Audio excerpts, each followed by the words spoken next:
ప్రవర్తిస్తున్నాం. లేకపోతే బ్రెడ్లో క్యాన్సరా?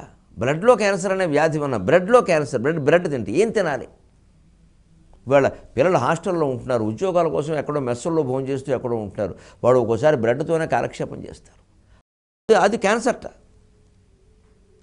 ఎందుకంటే అది నిలవ చేయడం. ఈ కలియుగంలో పెద్ద దరిద్రపు లక్షణం నిలవ. దాన్నే భాగవతంలో కృష్ణుడు వ్యతిరేకించింది.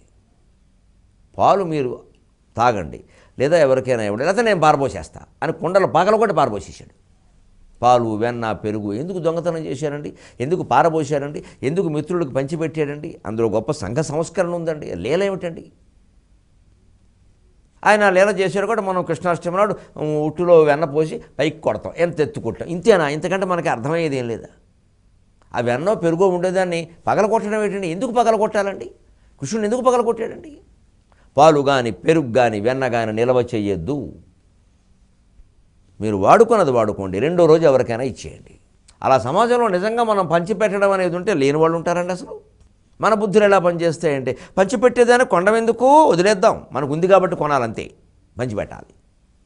కొనే అవకాశం అందరికీ ఉండదుగా. ఇలా ఎందుకు ఆలోచించలేకపోతున్నాం? ఈ ఒక్క దిక్కుమాలిన దేహం కోసం ఇంత చేస్తే దీని దుంపదగా ఇది 5 అడుగులు 3 అంగుళాలు మించి లేదు ఎవరికీను. దీనికోసం ఎన్ని కోట్లు కూడబెడతామండి? ఎన్ని సరుకులు నిల్వ చేస్తామండి? రేపు తిందాం, ఎల్లుండి తిందామని. ఇదే దేహంతో ఇదే కడుపు కాలిపోతూ అవతలుంటే వాడికి రూపాయి ఇవేయండి మనం. దానికి సిద్ధాంతాలు చెబుతామండి. వాళ్ళకి బలుపు వచ్చేసింది ఈ మధ్యన అంటామండి. అబ్బా, అంత దుర్మార్గుల వాళ్ళు.